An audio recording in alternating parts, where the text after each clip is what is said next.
So now the quest to destroy the ring has begun, and the Fellowship starts out on its big journey. And a friendship starts to form in the Fellowship. Right away we see that the men kind of get along a little bit with the hobbits, and Gimli kind of jokes around with everybody, and everybody's comfortable. And then of course they get driven to the Misty Mountains by Saruman, and then he tries to bring the mountain down on them to destroy them all, but they're left with a choice then of, okay, do we go through the mountains, or do we keep going on this path that'll take us to Rohan, which is basically right next door to Isengard, where Saruman has an even greater chance of destroying us. And Gandalf kind of secretly says, let's take the more dangerous path, because if we go in the Misty Mountains, we're doomed, So, but he leaves it up to Frodo, who says we'll go into the mines, because he doesn't know a thing about the mines, but he knows, or at least he has the knowledge that Bilbo has taught him in the past of geography of Middle-earth, which is you don't go right next to the enemy. Even if it's an ally right next door to him, you don't do that. So yeah, they go through the Misty Mountains, and we see that Frodo is a character who can definitely be the leader of this Fellowship. He is the ring bearer. He is the most essential person to be there in the Fellowship. But he can also be the leader. He can also be very wise. He can outsmart Gandalf at one point when they're sitting outside the door, basically trying to figure out, okay, how the frick do we get in? He says, this is how you do it, and they get in. And so yeah, right away we get the sense that Frodo is important, that he can be the leader. He can be the person to kind of pardon Gandalf and say, okay, listen to me, this is what we're going to do. And at the same time, we do realize, though, that he can't do this by himself, because he gets, of course, attacked by the creature in the water, and he's saved and all that. But we see that Frodo has his own flaws at the same time. He's a hobbit, he's small, he's, not very intimidating. So, naturally, if the enemy finds him, they're going to crush him. So, so we see some people might start to say, well, if he can do this all by himself, why need the Fellowship? And then he gets, attacked by the monster, like, oh crap, he needs the Fellowship, he needs people there. So yeah, it kind of self-explains why we need this big group together, even if the group doesn't mesh together right.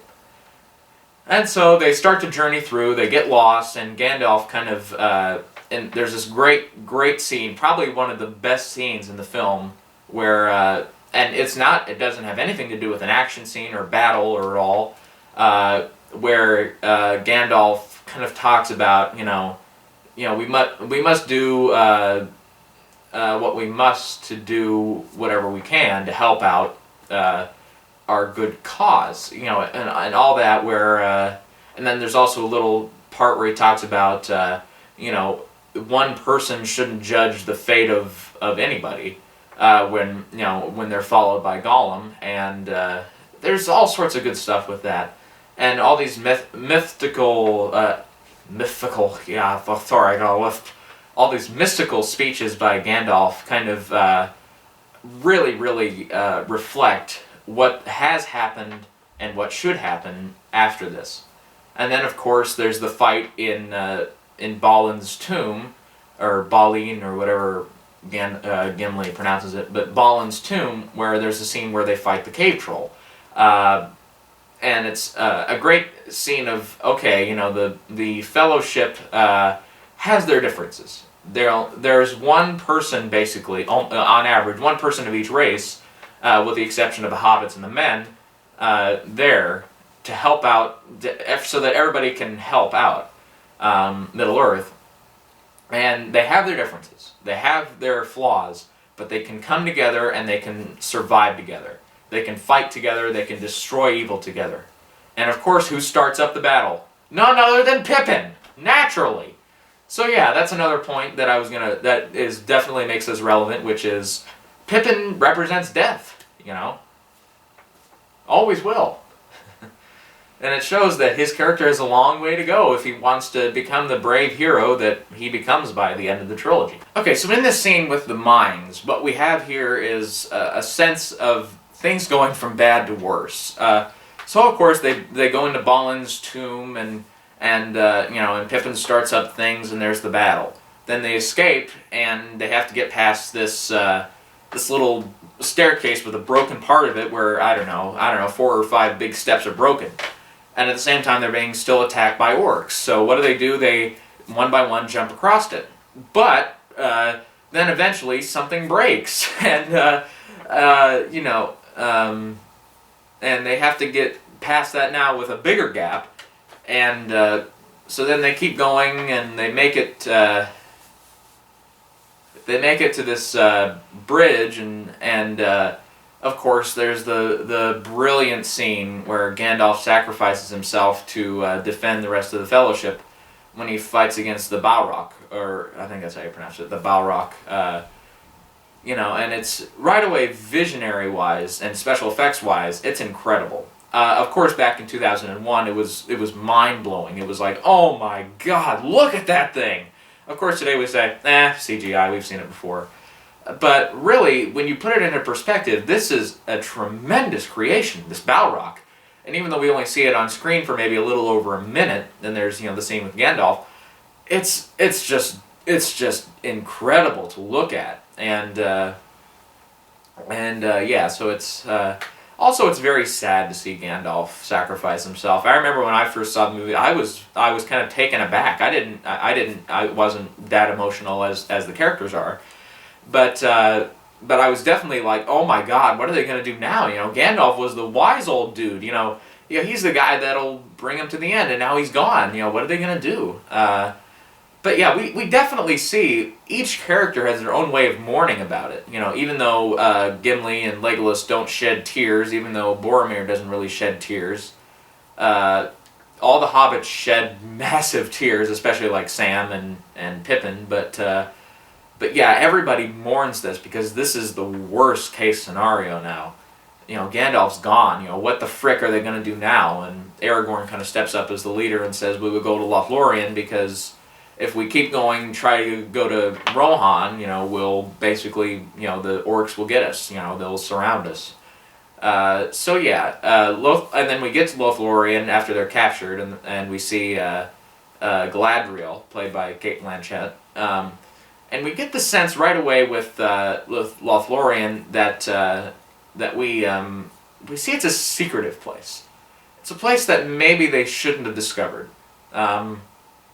A place that maybe it's better off left in the dark, kind of. And it's kind of interesting, really, with Lothlorien, because it's also a place where they're pretty safe.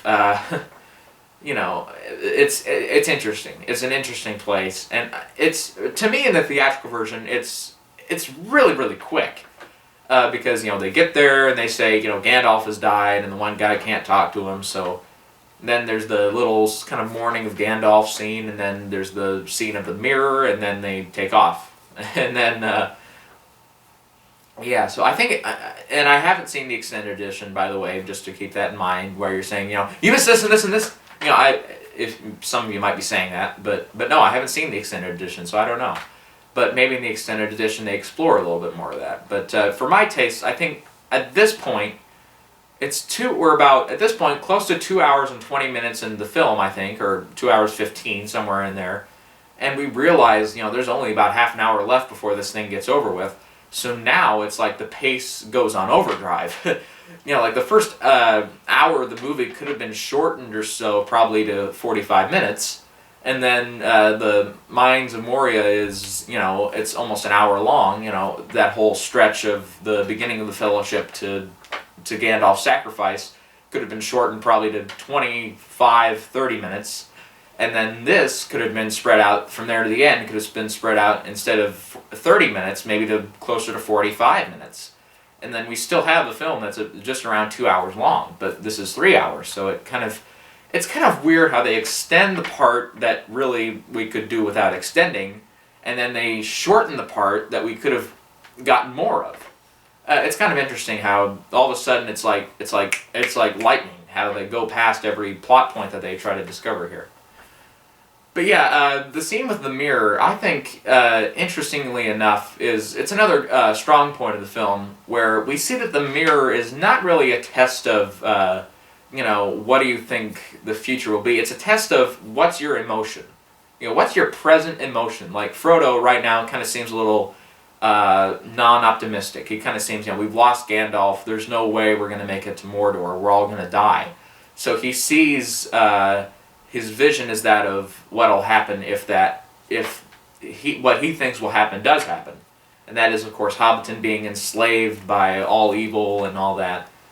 But it's really a kind of, if Gandalf were still alive, and they probably wouldn't have ended up there, but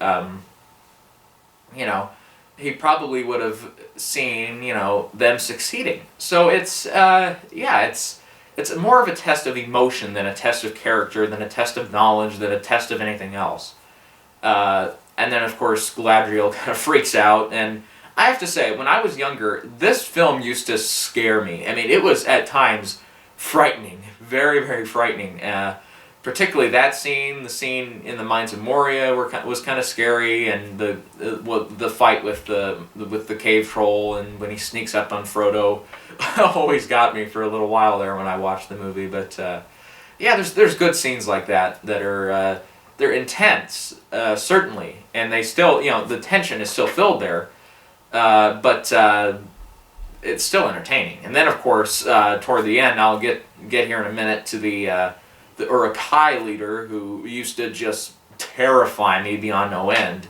Definitely the scariest part of the movie for me then. It's kind of interesting today. Not really scary, but it's kind of, cool, look at that.